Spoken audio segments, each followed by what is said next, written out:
तो स्टूडेंट आज हम आपके लिए लेके आए हैं और वीडियो जो आपकी हेल्प कर सकते हैं आपकी नॉलेज को बढ़ाने के लिए। और हम ट्राई कर रहे हैं कि आप लोगों के पास वो कंटेंट पहुंचाएं जिनसे आपको इजीली कॉन्सेप्ट को क्लियर किया जा सके। तो आप ध्यान दें यहाँ पे। और आज हमारा जो टॉपिक रहेगा वो रहेगा स्ट्रेस। स्ट्रेस को आज हम एनिमेशन वीडियो की, हमारे पास कोई भी एक ओरिजिनल शेप बॉडी है जिसके ऊपर हमने फोर्स एप्लीकेबल किया है और फोर्स के एप्लीकेबल करने से वो बॉडी डिफॉर्म हो जाती है। डिफॉर्म क्या होता है, डिफॉर्मिंग फोर्स क्या होता है, आज हम इसके बारे में भी जानेंगे। हमने क्या किया, एक बॉडी यूज की जिसकी ओरिजिनल कॉन्फ़िगरेशन अभी आप लोगों को नजर आ रही होगी। हम इसके ऊपर कुछ फोर्स एप्लीकेबल करेंगे। पहले हमने इसके ऊपर स्मॉल फोर्स लगाया जिससे इसकी कॉन्फ़िगरेशन चेंज नहीं होती। धीरे धीरे हम फोर्स को इंक्रीज करते जाएंगे, फोर्स को हम बढ़ाते जाएंगे। जैसे ही फोर्स इंक्रीज होता जाएगा और इसकी लिमिट से ज्यादा फोर्स हम इसके ऊपर अप्लाई कर देते हैं तो ये बॉडी डिफॉर्म होना स्टार्ट हो जाती है। जहां पे ये डिफॉर्म हुई है उस फोर्स को हम बोलते हैं डिफॉर्मेशन फोर्स। डिफॉर्मिंग फोर्स किसी भी ओरिजिनल कॉन्फ़िगरेशन को डिफॉर्म करने में हेल्प करता है। आइए अब हम समझेंगे इसका एटॉमिक स्ट्रक्चर से। हमारे पास पहले एक नॉर्मल बॉडी ये थी, फोर्स अप्लाई करने के बाद जो डिफॉर्म बॉडी आई है उसकी आफ्टर डिफॉर्मेशन जो है वो एटॉमिक स्ट्रक्चर ऐसे बन जाता है।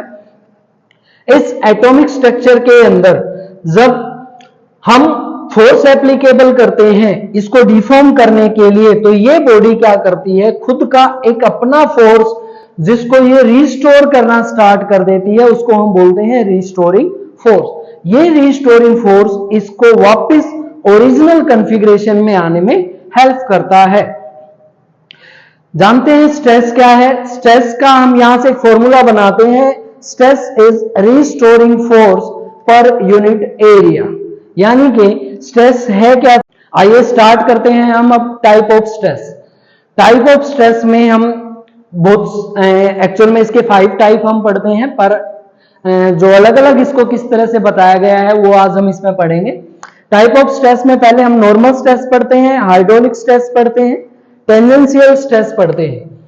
नॉर्मल स्ट्रेस है, इसको 2 अलग टाइप से हम स्टडी करते हैं। कई बार इनको अलग अलग टाइप से ही बोल के इसके 5 टाइप आपको पढ़ाए जाते हैं। पर नॉर्मल स्ट्रेस क्या होता है, इसमें किसी भी बॉडी को डिफॉर्म करने के लिए इसकी ओरिजिनल कॉन्फ़िगरेशन में लगाया गया फोर्स इसकी डायमेंशन को दोनों डायमेंशन में चेंज करता है। लेंथ वाइज इंक्रीज भी कर सकता है और डिक्रीज भी कर सकता है। इसको हम आगे पढ़ेंगे। इसको हम बोलते हैं नॉर्मल स्ट्रेस।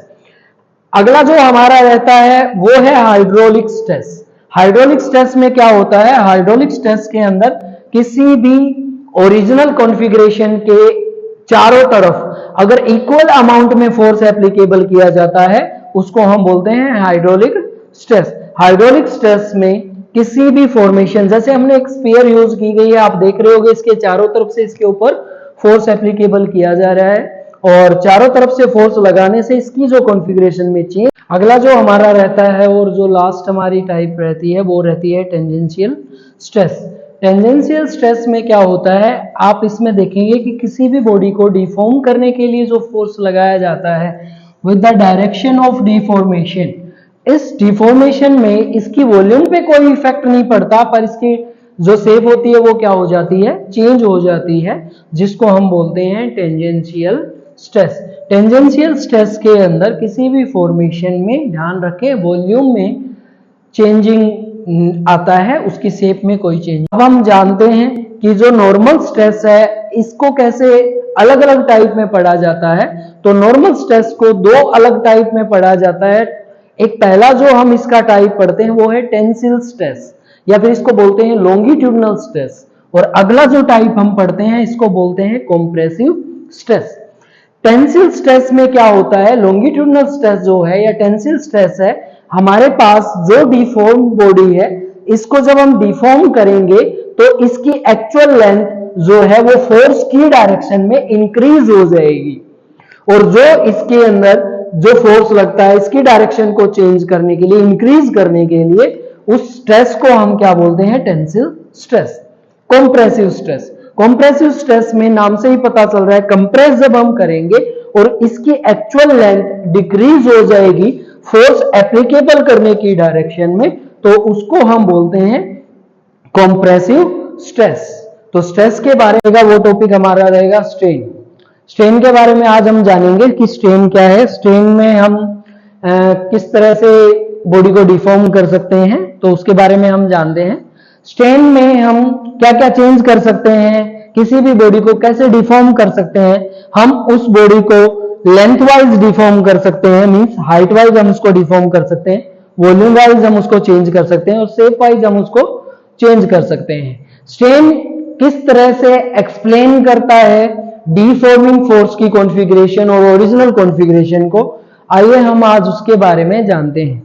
हमने क्या किया, इनमें से हम कोई भी एक शेप को चूज करेंगे और उसके बारे में हम जानेंगे और स्ट्रेन के बारे में वहां हम डेफिनेशन बनाते हैं। मान लीजिए हमारे पास एक शेप है जिसको हमने डिफॉर्म किया, इसको हमने फोर्स एप्लीकेबल करके इसकी लेंथ को चेंज कर दिया गया है। तो जो चेंज कॉन्फ़िगरेशन आई है और जो पहले ओरिजिनल कॉन्फ़िगरेशन आई थी, ये दोनों एक रेशियो डिफाइन करते हैं, जिस रेशियो में हम change in configuration by original configuration रखते हैं, उसी को हम बोलते हैं स्ट्रेन। तो स्ट्रेन के लिए जब डेफिनेशन लिखते हैं, the ratio of change in configuration to the original configuration is called strain.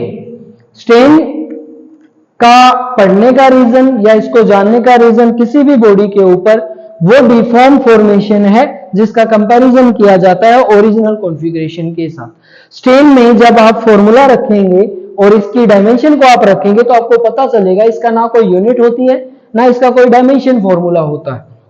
इसको हम अलग अलग टाइप से पढ़ते हैं। इसके हम 3 टाइप यहां पे पढ़ेंगे।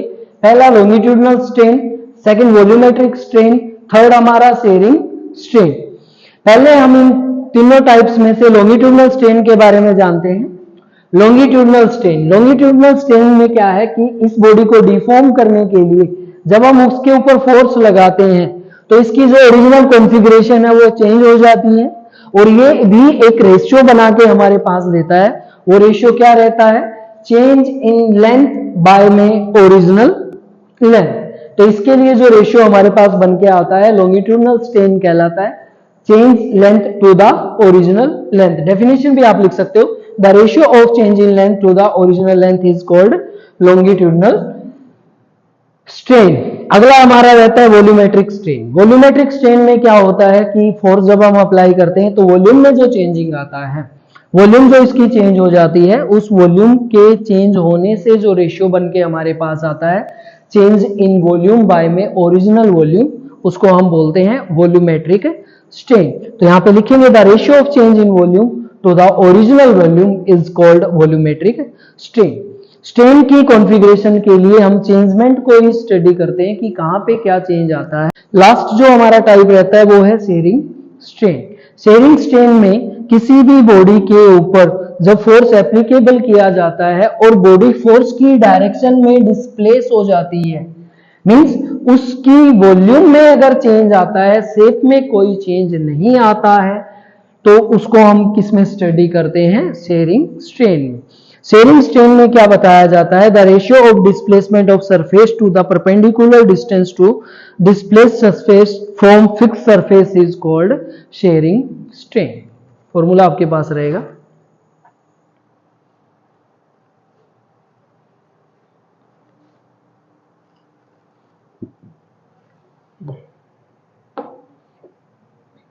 फाइंड कर सकते हैं the ratio of displacement of surface shearing strain के लिए बॉडी का शेप चेंज हो लेकिन वॉल्यूम में कोई चेंज ना हो, तब जो स्ट्रेन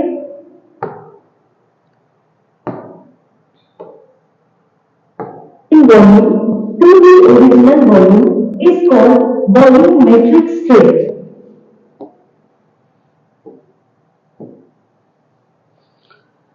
अगला जो हमारा टाइप रहता है वो रहता है शेयरिंग स्ट्रेन। शेयरिंग स्ट्रेन में बॉडी को डिफॉर्म करने के लिए जो फोर्स एप्लीकेबल किया जाता है, अगर बॉडी डिस्प्लेस हो जाती है, जिसकी शेप में कोई चेंज ना आए, जिसकी वॉल्यूम चेंज हो जाती है, उसको हम बोलते हैं शेयरिंग स्ट्रेन। शेयरिंग स्ट्रेन को लिखने का तरीका क्या रहता है, डिस्प्लेसमेंट लेंथ बाय में जो इसकी परपेंडिकुलर लेंथ होती है, वो इन दोनों का रेशियो जब डिफाइन किया जाता है तो उसको हम बोलते हैं शेयरिंग स्ट्रेन। The ratio